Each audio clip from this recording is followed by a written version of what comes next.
Question, Secretary of State for Energy, Security and Net Zero, Lillian Jones.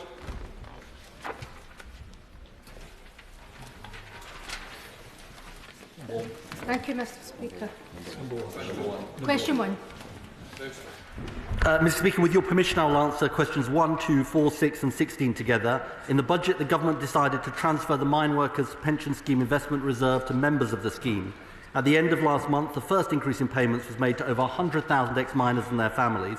This has meant an extra 32% rise in people's pensions each month, an average of £29 per week. The overturning of this historic injustice demonstrates the difference made by a Labour government. Lillian Jones. Thank you, Mr Speaker. I thank the Secretary of State for that reply and for his attentive engagement on this issue. I understand British Coal Staff Superannuation Scheme trustees wrote to the Department last month with reform proposals. Please can I urge the Secretary of State to meet with them as soon as possible to rectify the long-standing injustice, especially given the increasing age and declining health of the beneficiaries. Well, I thank my honourable friend for that question. I should say that the praise all goes to my honourable friend for the progress that has been made. She is in sole charge of this issue. I know that she has been engaging with the trustees of the BCSS, the BCSS, and indeed I believe she met them yesterday, and I think she knows the point my honourable friend is making about that scheme. Nick Smith.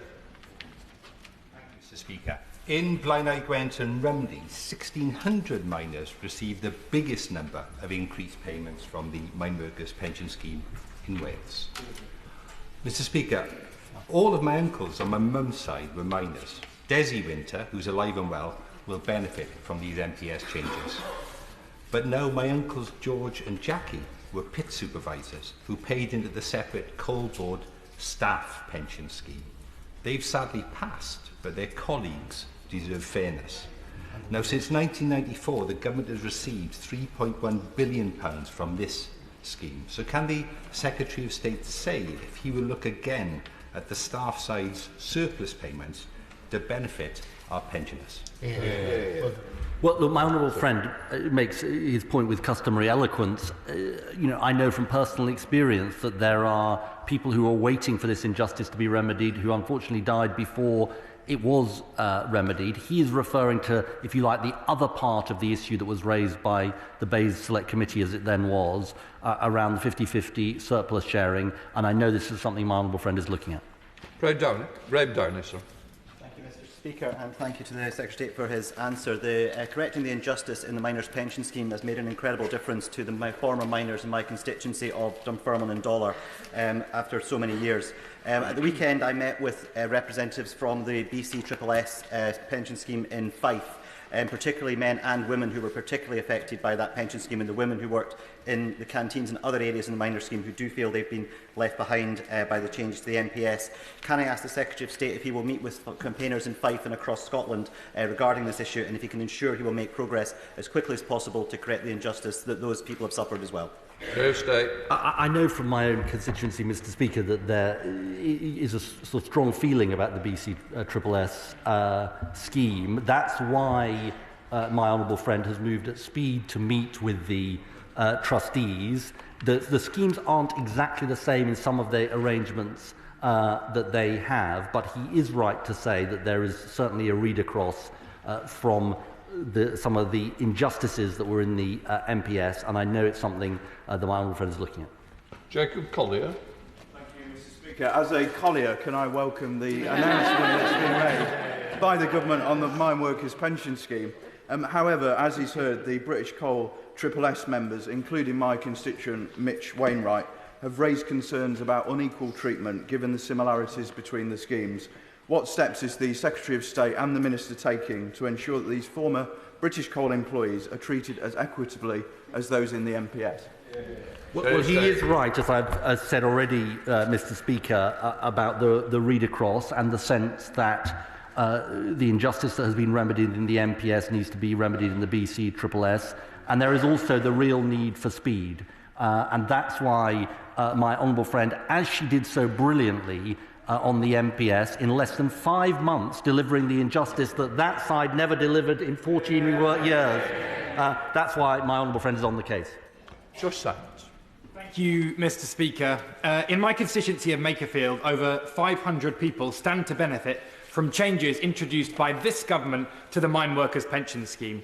For years, these people and their families stood by and watched as the party opposite stole their pensions and disrespected their work. I want us to celebrate our industrial past, those who made this nation wealthy and powered our industrial revolution.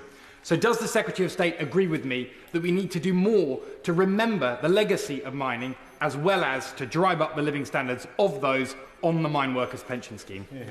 Well, my honourable friend is right, and I think I'm right in saying, because my honourable friend and I had a discussion about this, that I believe almost every constituency has members of the MPS who are benefiting from this. So I hope the party opposite welcomes a Labour government acting on this injustice. Not much sign of it. The point he makes about commemorating the work of miners is something I feel strongly about, Mr. Speaker, and it's something we will pursue. James Wild.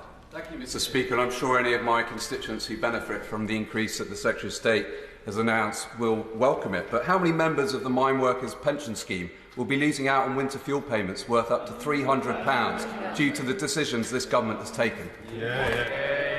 Well, of course, it's actually to do with the disastrous economic legacy left by the party opposite. And this is the truth, Mr. Speaker, that even in tough times, a Labour government shows with its decisions on the MPS how we can make our society more just. Lisa Smart. Very much, Mr. Speaker. One of the questions I was most frequently asked when I was the trustee of one of the larger local authority pension schemes was about what more the fund could do to tackle climate change, particularly in relation to investing in fossil fuel companies. Could the Secretary of State update the House on the conversations he's been having with the Pensions Minister to ensure that pension funds do their bit to ensure we get to net zero?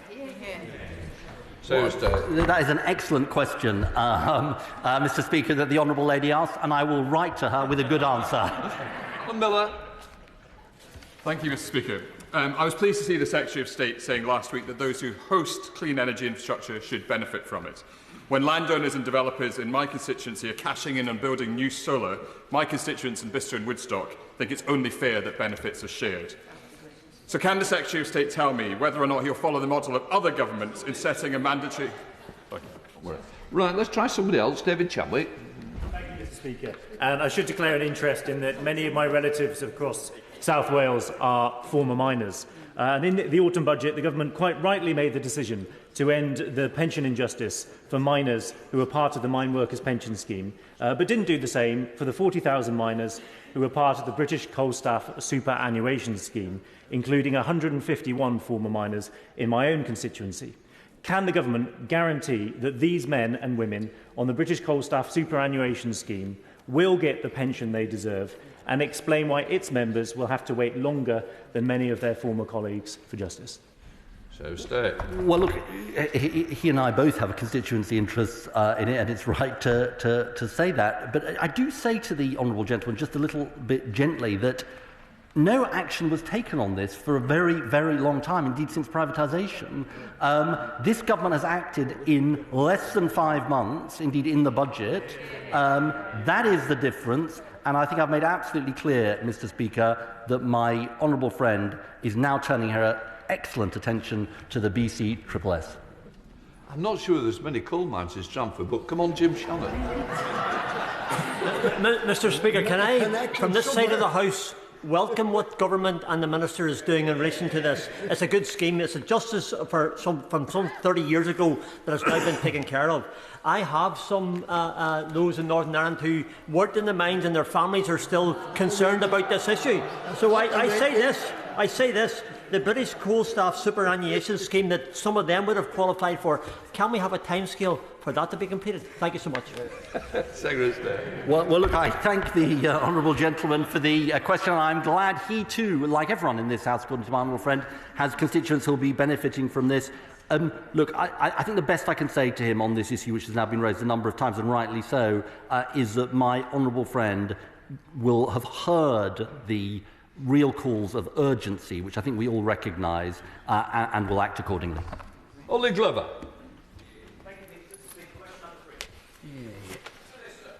Thank you, Mr Speaker. Community energy will play a pivotal role in our mission for clean power.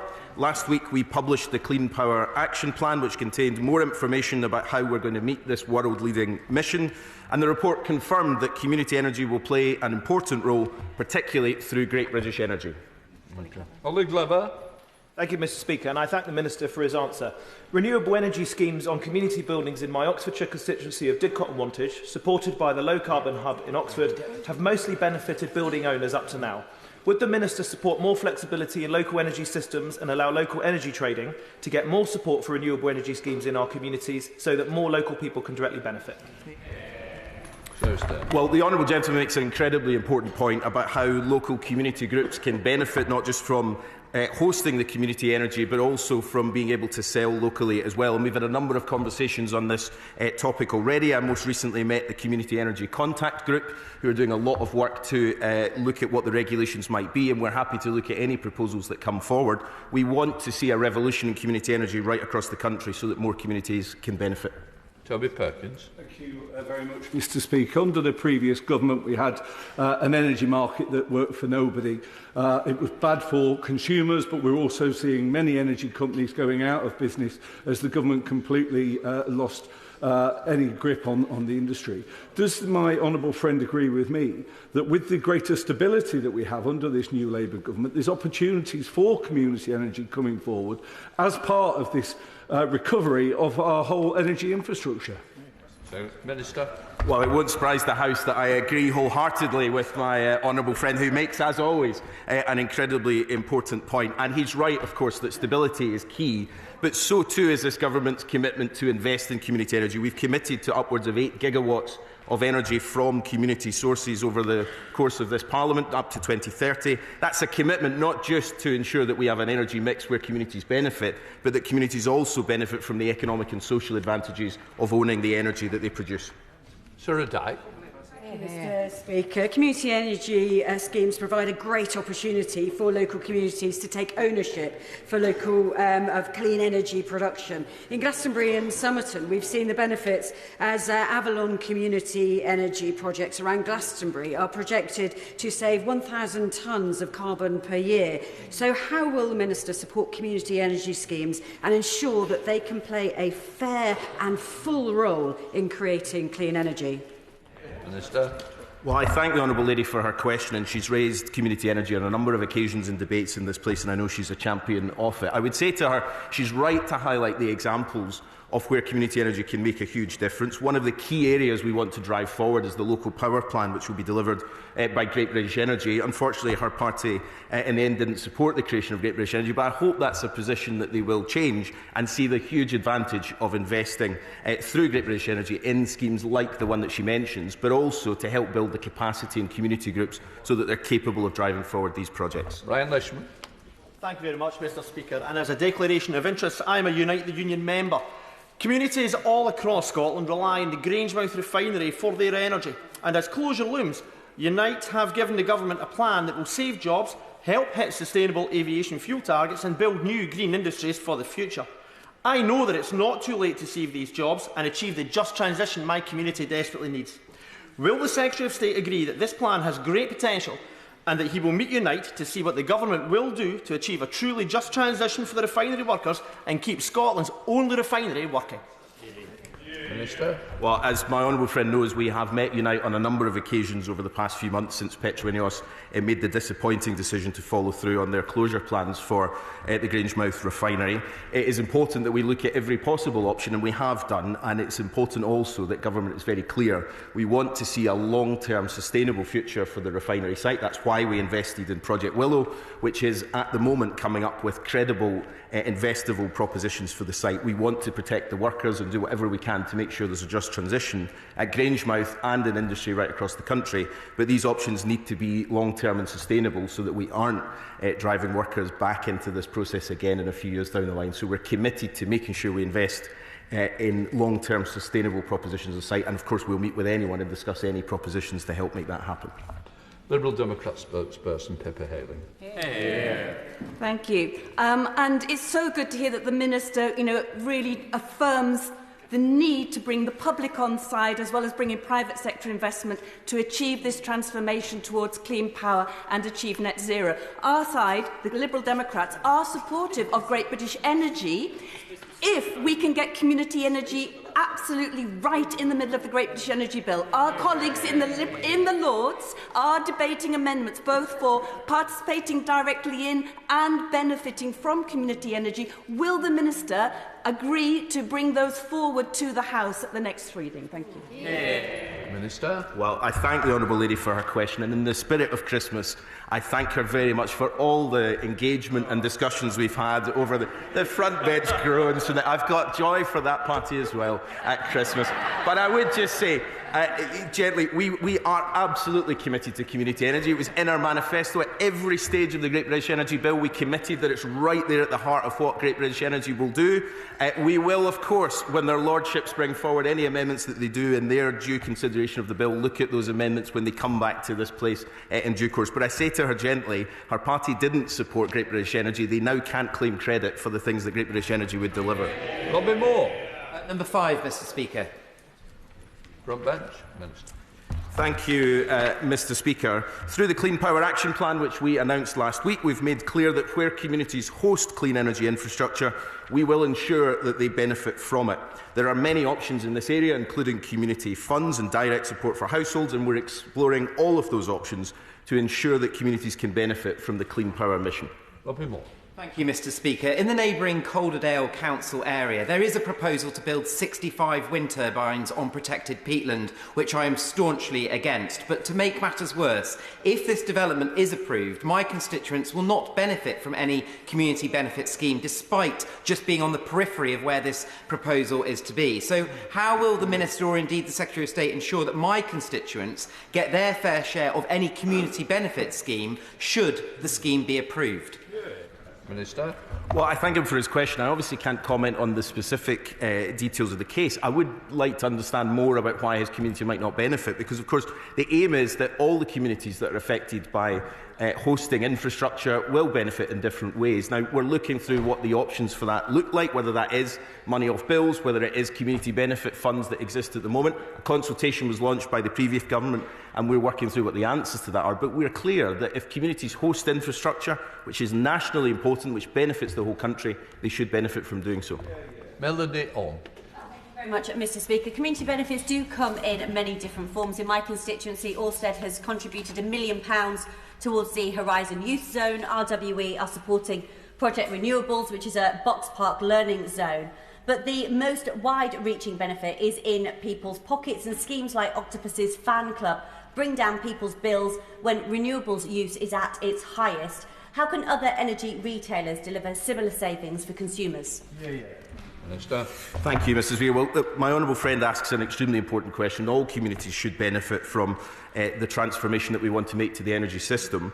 Part of, I think, the answer to what my honourable friend mentions is looking at how we improve the use of smart systems right across the energy system, so that people can have much more consumer-led flexibility in the options that they make. That's something that we're moving forward with. And in the Clean Power Action Plan, which we published last week, we committed to doing much more to give people the power and the opportunity to take some of the advantages that my honourable friend references in her question. Shannon, Minister John Morrison. Thank you, Mr. Speaker. Community engagement and community funding is indeed important. With large-scale solar farms planned for agricultural land, does the Secretary of State think there are any circumstances where local communities might know better than him? Yes. Minister.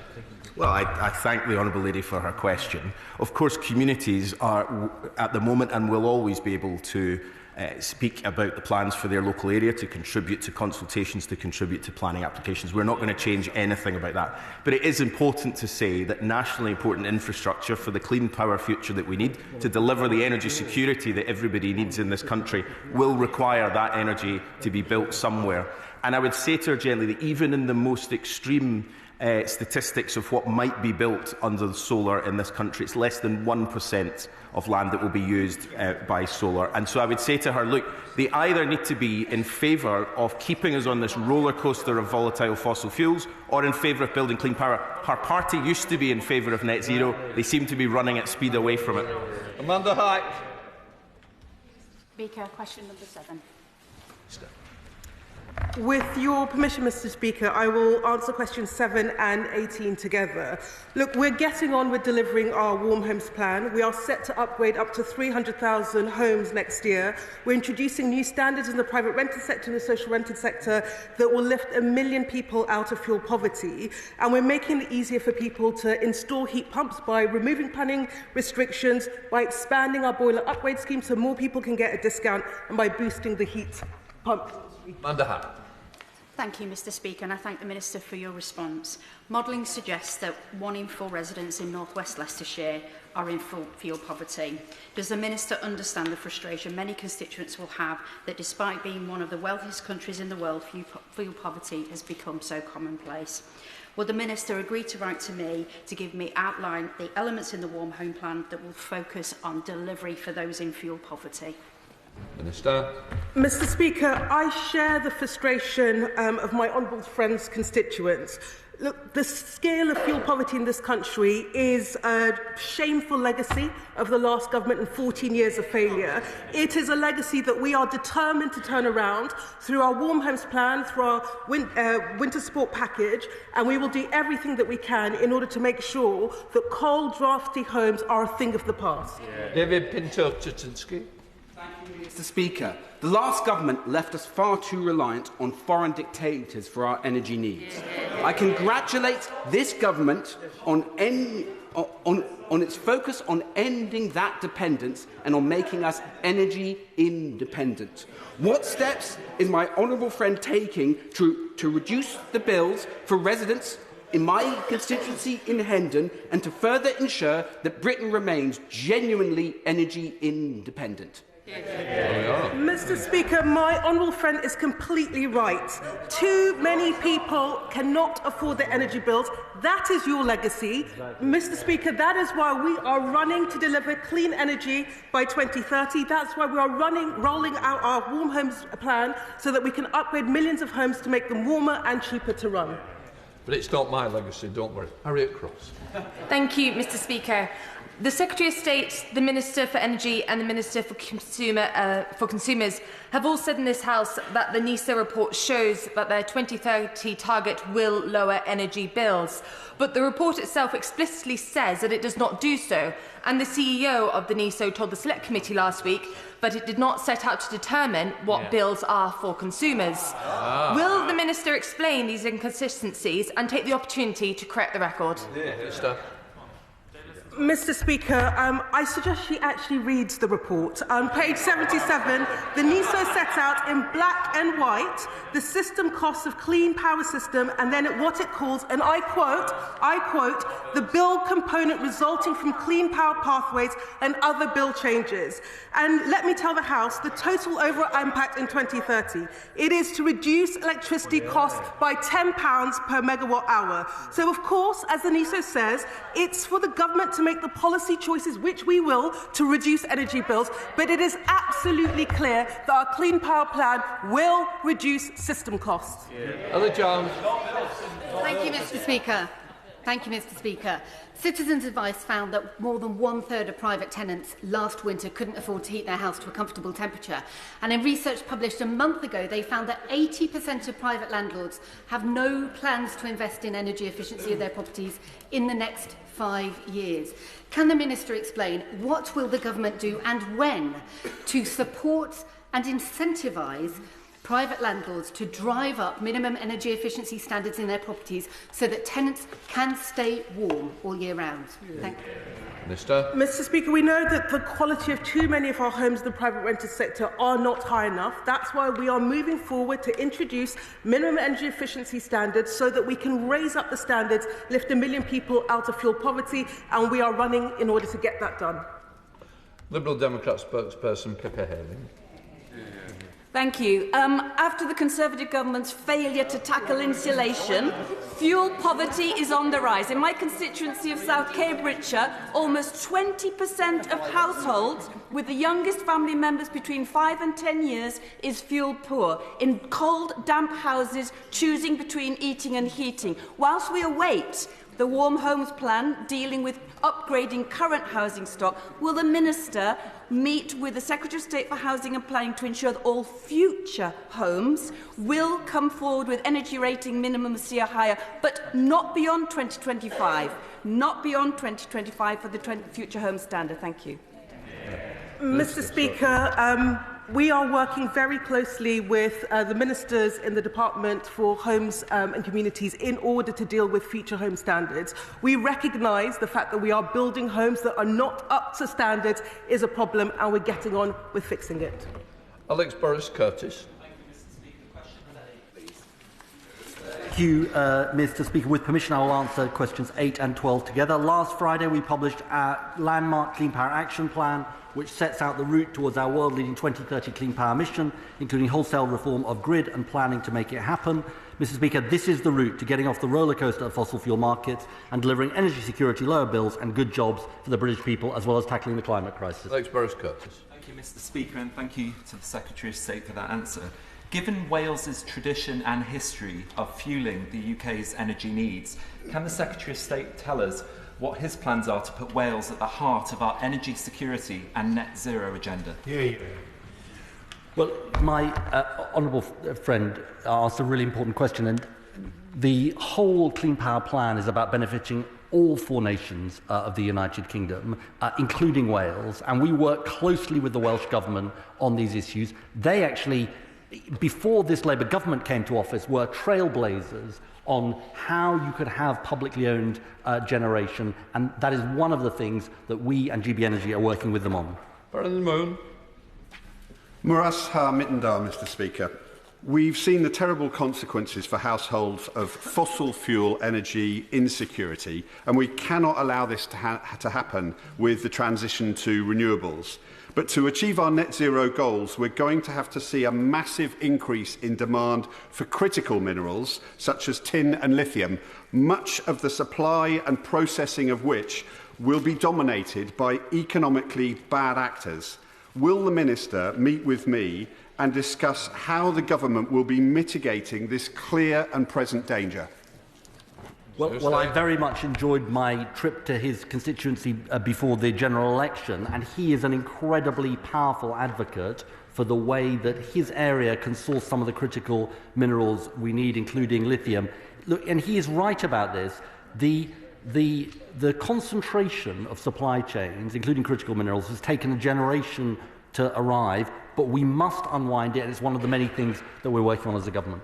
Greg Smith. Thank you, Mr. Speaker. SMRs are less land intensive, very efficient, and will get us to clean energy very quickly if the government were to get on and actually support some orders. So when land is in scarce supply, when will the government actually get on board with nuclear instead of shackling themselves to the inefficient, land-destroying, countryside beauty-destroying, inefficient solar?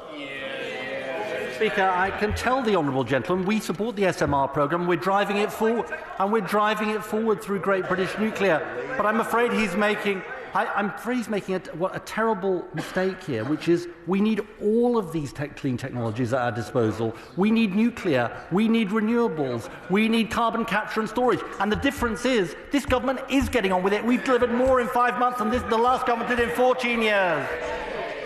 Finish, Maddie. Despite lifting the onshore wind ban in England, the Clean Power Action Plan shows that by 2030, 8,600 megawatts of onshore wind will be needed in England and Wales, 5,000 of which will be mainly in Wales with bits in England. Can the Secretary of State outline exactly how Wales will be benefiting from this huge ramp-up in onshore wind, rather than the benefits being extracted out of Wales? Well, I have to say to the honourable lady, I don't see it that way. The reality is that we are totally vulnerable as a country to the roller coaster of the fossil fuel markets. And you don't need to look into the crystal ball, Mr. Speaker. You just need to look at the record. The worst cost of living crisis in generations we saw in this country. And so long as we are exposed in this way, people in Wales and across the country are vulnerable. That's why clean power is so important, and those on the opposite benches should get on and support it. Shadow Minister Andrew Barry. Thank you very much, Mr. Speaker. In the Clean Power 2030 document published last week, the Government states that it is progressing post-2030 generation interventions with a final decision on Sizewell C and the GBN-led SMR down selection programme. But there is no date specified for FID on Sizewell, no date specified for the completion of the down selection process on SMR, no indication of a route to market for advanced modular or other technologies, and no mention of WILFA at all. So is it any wonder that the nuclear industry holds a suspicion that this government is not serious about nuclear, that the Damascene conversion to nuclear power professed by the Secretary of State is a false one, and for them it's renewables at any cost and the exclusion of everything else? I have to say, I do find the honourable gentleman quite extraordinary, and not in a good way, Mr. Speaker. The last government left not only a generalised absolute mess in the public finances, but lots of the programmes he's talking about weren't even funded. And the difference with this government, and my right honourable friend the Chancellor, is actually she put some money for Sizewell in the budget, something that they simply don't understand. You get the point. Yeah. Andrew Bowen. It was us in government that bought the Wilfa and Albury sites from Hitachi last year, giving much-needed certainty to the workforce and local communities on both sites. It was on the 22nd of May that we announced that Wilfa was our preferred location for a 3rd gigawatt-scale reactor, again giving a boost to that community and the wider industry. So, 3 questions. Is it still the government's intention to reach 24 gigawatts of nuclear power by 2050? Does he acknowledge that this is impossible without another gigawatt-scale reactor? And if a 3rd gigawatt-scale reactor is planned, will it be built at Wilfa? And if not, what is the future for the Wilfa site? The story about Wilfa says it all. He says that they've got this great plan for Wilfa, but they've got no money behind it. The point is, it's the base. Oh yeah, he bought the site, but how? But he says they bought the site, but he doesn't say how the power station is going to be funded. Look, the truth is, this is elementary economics. If you announce things, you need to be able to fund them, and they need to learn that lesson. Jane Kirk. Question number 9. Minister. With your permission, Mr. Speaker, I will answer questions 9, 10 and 19 together. The National Wealth Fund is delivering a key manifesto commitment to set up a government-backed investor, in some ways like the sovereign wealth funds you see in other countries, that will support the UK's industrial strategy and economic growth. It will play a central role in our clean power mission by creating jobs in rapidly growing green industries. My role sits across the Department of Business and Trade, where I work on the industrial strategy, and this department, where I work on industrial decarbonisation, so I have a really unique vantage point to see the benefits of the National Wealth Fund and all the opportunities it will bring. Thank you, Mr. Speaker. As the Minister knows, I'm very concerned with kick-starting floating offshore wind in the Celtic Sea. The infrastructure and supply chain need building out quickly, but in a coordinated way, and the previous government's FLOMIS scheme was not enough to do this. Can the Minister please confirm she's working with the Wealth Fund on a strategy for and then speedy investment in ports like Falmouth and the local supply chain, so they're ready to take on the challenge of floating offshore wind? Minister. My honourable friend is a great champion for her area, and of course we've talked about the opportunities of Falmouth and the surrounding areas previously, and I'm sure we will do so again. And look, for too long our coastal areas have lacked the jobs and opportunities they deserve, and we are determined to change that. Through the National Wealth Fund, we'll invest in our ports, and Great British Energy will look to crowd in private sector funding into emerging technologies such as floating offshore wind. So of course we are developing our strategies and working as fast as we can. Lillian Peters. Thank you, Mr. Speaker. I welcome the Government's publication of the Clean Power 2030 Action Plan last week. It will mark a transformative shift towards clean energy that will bring good jobs and industry to the whole country. The plan proposes the use of the National Wealth Fund to explore nascent renewable generation projects. The Minister will know of the potential for tidal range on the West Coast. What steps is the Department taking to explore this potential? And will the Minister meet with me to discuss the potential for tidal range projects in my constituency? Minister. I would love to hear more, as I'm sure the Minister for Energy would too. We're committed to all forms of renewable energy if they are economical, which is why we ring-fence tidal in the latest contracts for different auction, which resulted in 6 tidal projects being successful, securing up to 28 megawatts. We continue to look at what more we can do to support this more nascent technology, including the role that GB Energy can play in the future. John Steinbach. Speaker, the Government's quick action when they took office to commission Project Willow is welcome, but Petroneos's confirmation of their decision to close the Grangemouth refinery next year has caused further concern and uncertainty throughout the workforce in the Central Belt. With the SAF mandate starting in 2025 and requiring 10% of jet fuel to be SAF by 2030, what consideration has the Minister given to utilising the role of the National Wealth Fund to support the rapid conversion of Grangemouth into a sustainable aviation fuel facility? And I appreciate the uncertainty of the people in his constituency that he talks about. Of course I do, and we have got Project Willow and the plan for a future for the site. There is a joint committee that has just been set up with the Department for Transport, which I co-chair, looking at sustainable aviation fuel and other options to fund and to support and to make sure we have an emerging industry in this country. Gregory Campbell. The title of the fund is the National Wealth Fund. Can the Minister outline what she intends to do to ensure that industries across the nation of the United Kingdom will benefit from it? Minister.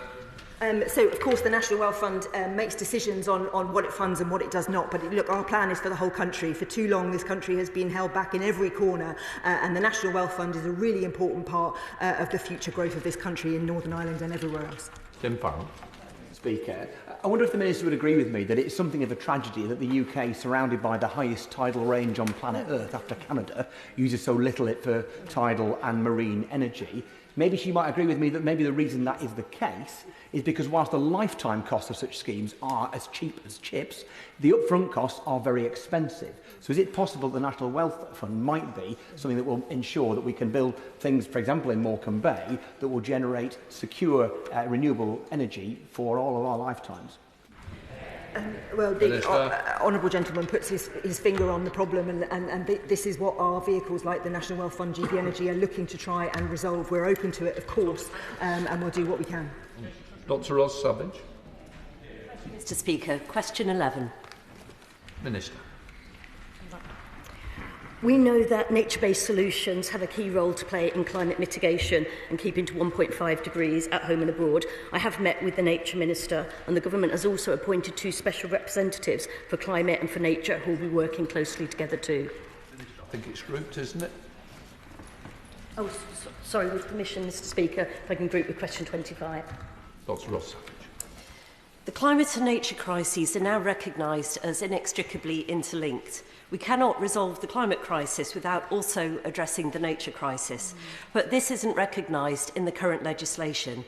Will the Minister meet with me to discuss my Climate and Nature Bill and its potential to achieve the Government's stated goal of integrating UK climate and biodiversity policy? Yeah. We are not convinced that this bill is necessary, as there's already a well-developed legislative framework with legally binding targets in place, including, of course, the Climate Change Act and the carbon budgets. But I do appreciate the action on both climate and nature and the honourable member's commitment to both. I believe that our office is already trying to find a date for us to meet. Donna Baxter. Thank you, Mr. Speaker. My constituency of Paisley and Renfrewshire South is home to the beautiful RSPB Lochwinnock Nature Reserve. In addition to supporting our biodiversity, the reserve serves as a natural carbon sink. Globally, wetlands hold approximately 20 to 30% of the Earth's soil carbon, despite covering only 5% of the land surface. Can the Secretary of State outline how the Department is integrating wetland and peatland restoration into its strategy for meeting the UK's carbon capture and storage targets? Minister. I thank the honourable member for that question. I'm aware of the excellent work that's being carried out at Lochwinnock. We know, as I've said, that protecting and restoring our peatlands is absolutely essential for tackling the climate crisis. We're committed to restoring approximately 280,000 hectares of peatlands. We're also looking at innovative ways of getting funding into those nature-based solutions that they can thrive. Heather Stevenson. Thank you, Mr. Speaker. Question 13. Minister. With permission, Mr. Speaker, I will answer questions 13 and 20 together. Great British Energy will deliver jobs in industrial communities, well-paid jobs. It will own and invest in projects across the country, it will crowd in private investment, and it will develop those crucial supply chains that will make us more resilient as a country and will deliver more jobs. Heather Stevenson. Thank you, Mr. Speaker. I was delighted to see the Government's commitment to reindustrialise our nation, creating thousands of jobs in the process. This is the difference a Labour government can make, cleaning up the mess of the Tories and putting this country back on track.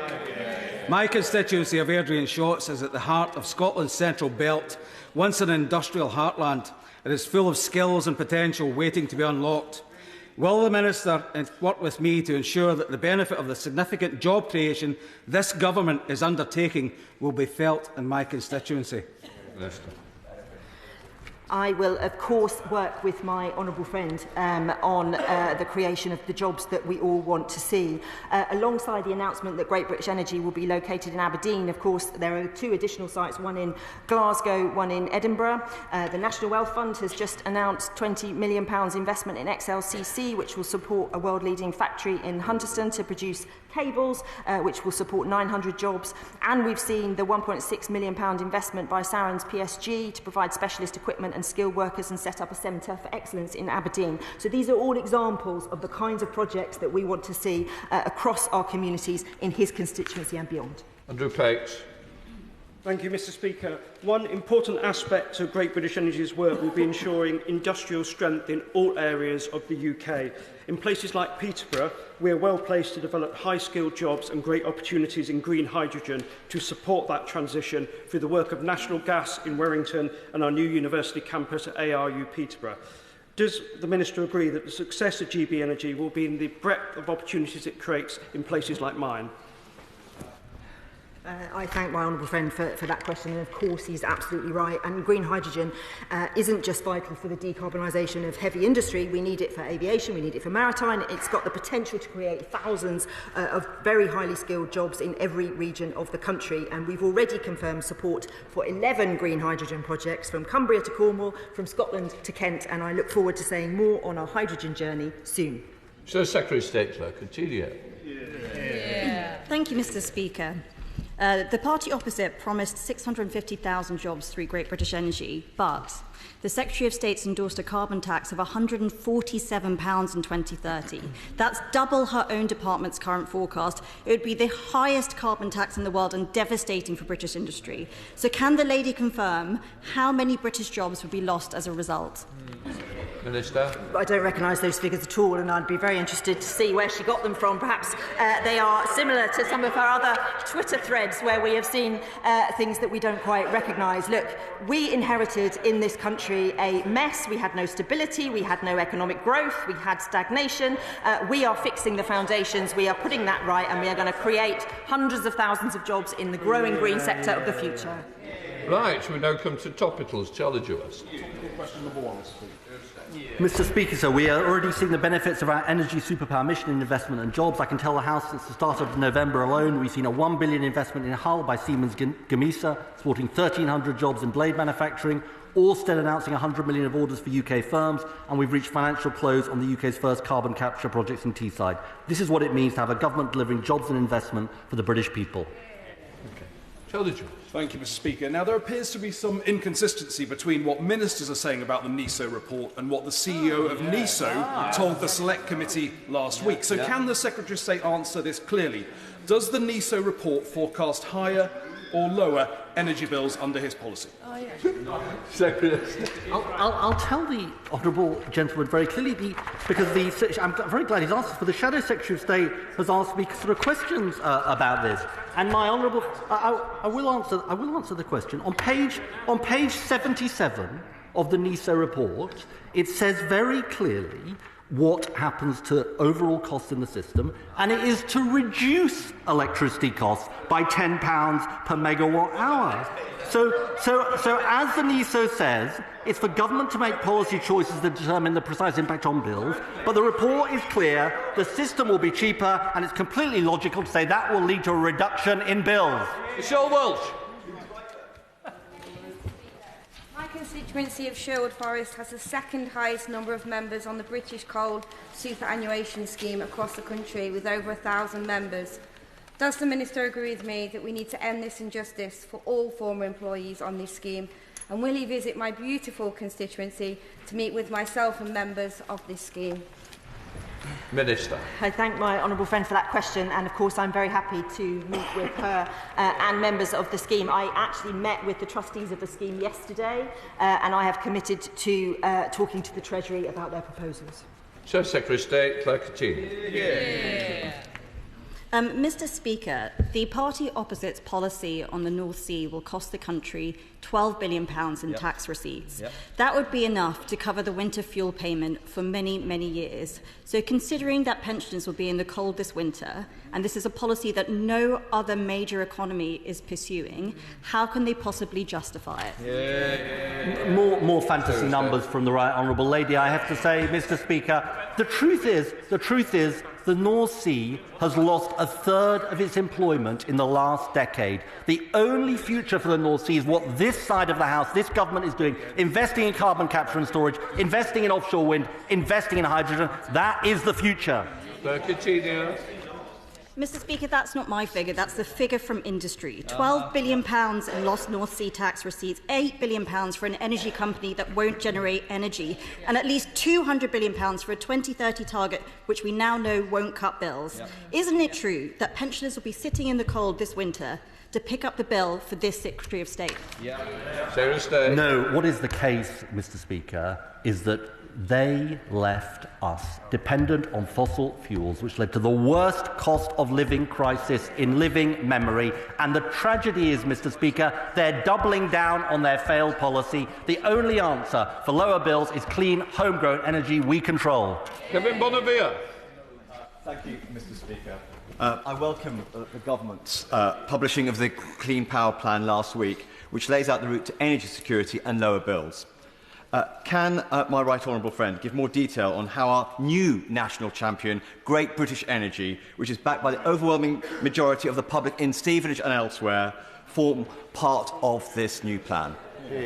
Well, my honourable friend is absolutely right about this. Great British Energy, headquartered in Aberdeen, already up and running, and our plans for Great British Energy will be rolled out in the new year, including working with local communities for solar on schools and hospitals to actually start cutting bills in public services and cutting bills for local communities. Thank you, Mr. Speaker. My constituents in South West Hertfordshire were promised by the Labour government £300 off their energy bills. Instead, we are having to fork out additional money for the Great British Energy and pursuing net zero while taking the winter fuel payments away from millions of pensioners. How does the Secretary of State justify increasing spending on net zero projects as his department let pensioners go cold this winter? I'll tell the honourable gentleman that the truth is there is only one way we get bills down sustainably in this country, and that is driving to clean energy. And the truth is, Mr. Speaker, the Conservative Party used to believe that. Then in September 2023, the former Prime Minister took them on an anti-net zero crusade, and it's just getting worse. Sam Rushworth. Thank you, Mr. Speaker. More than half of the homes in my constituency have an energy performance rating of D or worse, and a quarter are off-grid, relying on more expensive fuels. So I welcome this government's commitment to a warm homes plan. However, with a lot of rural homes poorly insulated and not suited to heat pumps, will he work with me to ensure that we have a tailored plan for colder, stone-built rural homes?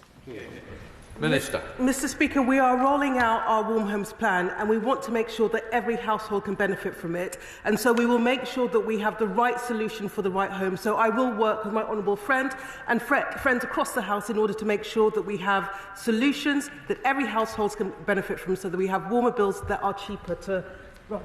Dr. Ben Spencer. Thank you, Mr. Speaker. The spill of fuel oil into the Black Sea from Russian tankers is yet another tragic reminder of the work that Russia is doing to subvert our sanctions. What's his assessment of the amount of petrochemical products and their derivatives entering our economy from Russia today? So state. Well, look, I can say to him that on the wide, I won't sort of answer him directly, but I will say this to him, that on this crucial issue, I'm working across government with my colleagues to do everything we can to drive down Russia's benefits from its oil and gas industry, because that is a crucial part of the war effort to help Ukraine. Matt Turman. Thank you, Mr. Speaker.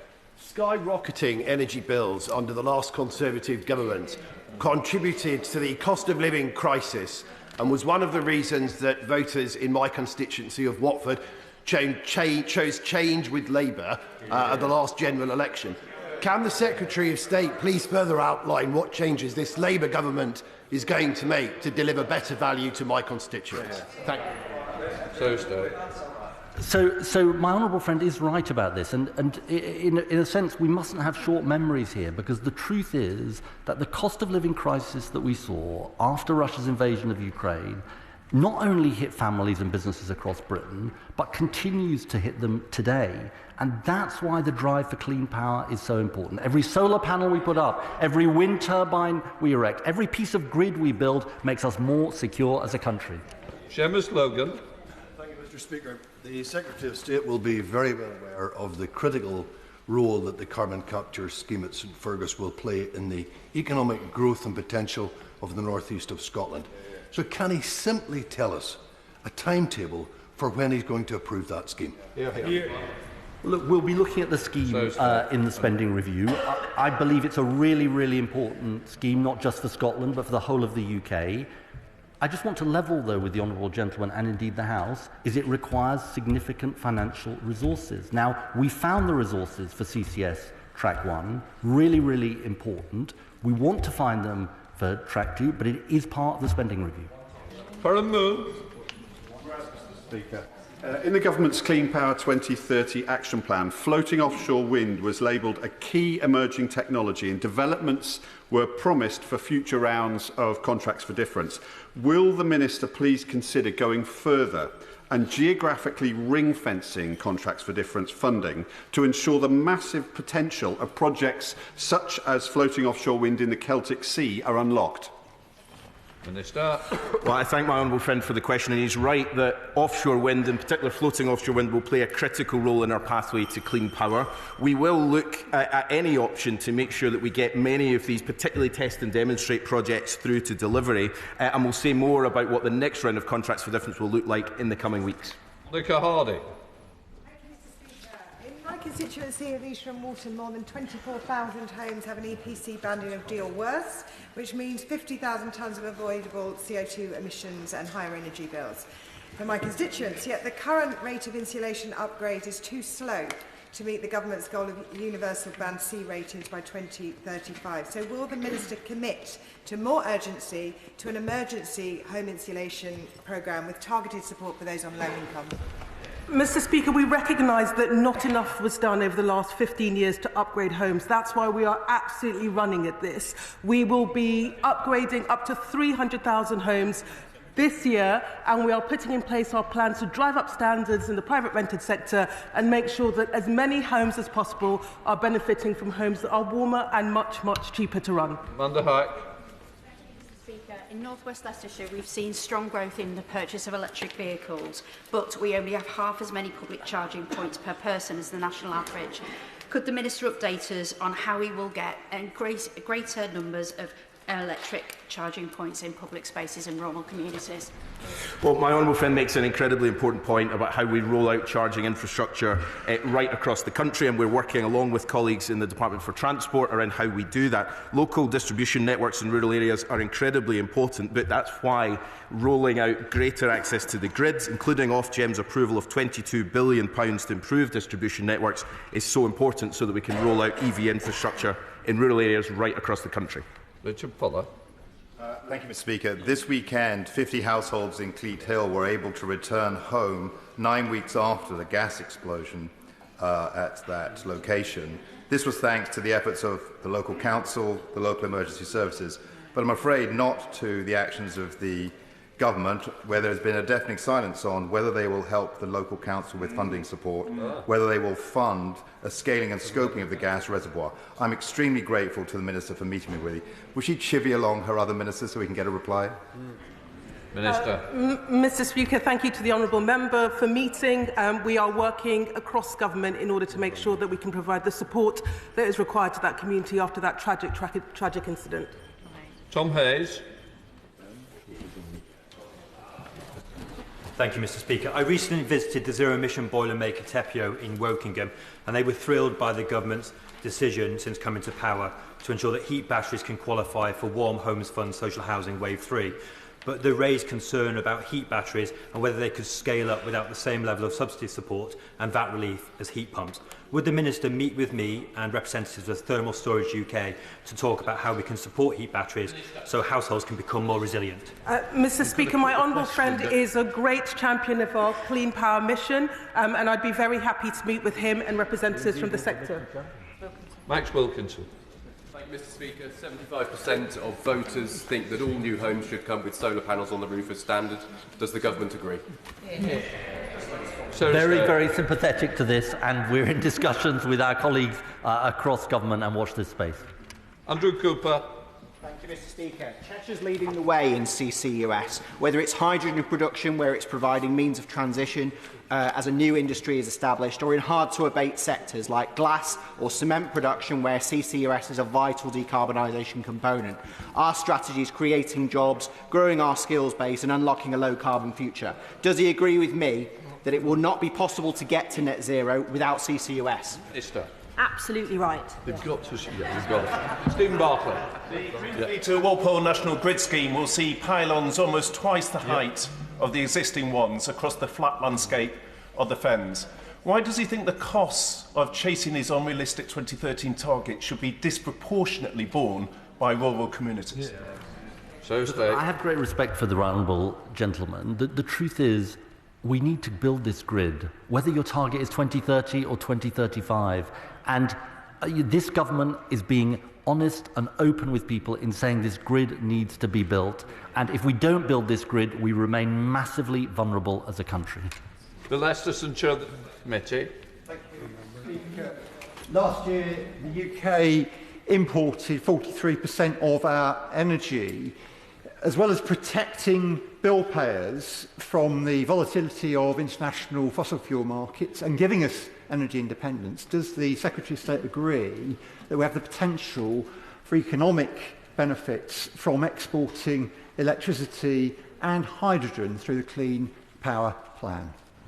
My honourable friend is absolutely right about this, that this is about energy independence for Britain, and it is about becoming a clean energy superpower, indeed exporting and benefiting as a country. The opportunities are huge. That's why we're getting on with it.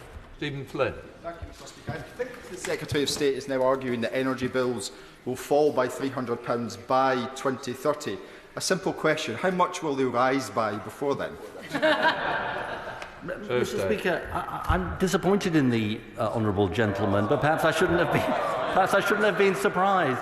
But because the truth is, there is only one future for Britain that reduces bills for good, and that is a clean power mission. And the truth is, we can carry on remaining vulnerable, we can carry on with fossil fuels, and all we know is we're in the grip of petrostates and dictators. That government is not willing to leave us exposed. In Lavery. Speaker, Blaenau Power has a biomass power station in my constituency. It's got some very ambitious, very exciting projects for carbon capture and storage.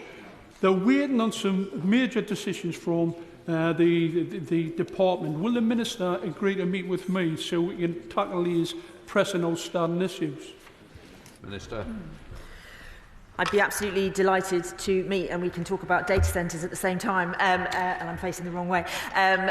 Carbon capture is an incredibly important part of our future. We know we have to have it in order to decarbonise some of our very hard to decarbonise industries, and I'd be delighted to talk about the possible jobs that could bring as well. Claire Young. Thank you, Mr. Speaker. Local further education colleges are actively pursuing the formation of a skills partnership to meet the opportunity and challenge of potential small modular reactor development at Oldbury in my constituency. Does the Secretary of State welcome this proactive approach, and will he agree to join me in meeting them to better understand the support the further education sector needs to deliver this vital work? Minister. I would also be very delighted to meet the honourable member and talk about her plans. Gareth Snell. Thank you, Mr. Speaker. Mr. Speaker, what assurances can the Secretary of State give me that energy-intensive industries in Stoke-on-Trent, such as ceramics, will benefit from the investment coming from this government and not got left behind in our transition to net zero? Minister. He makes a very good point, and we were talking about it only this morning in the tea room, and I will be meeting with the ceramics sector and him first thing in the new year to talk about some of the challenges they face. We are absolutely committed to supporting them.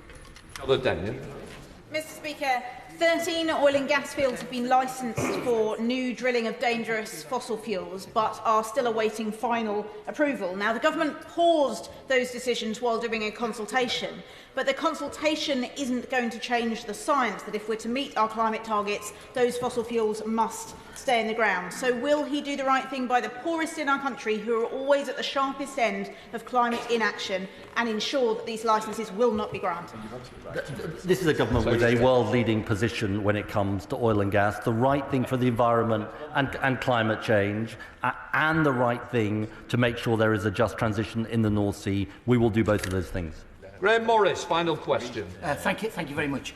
On behalf of my constituents in Easington, may I thank the Secretary of State, the Minister of State, the PPSs and the whole team for the excellent work that's been carried out to deliver justice on the Mineworkers Pension.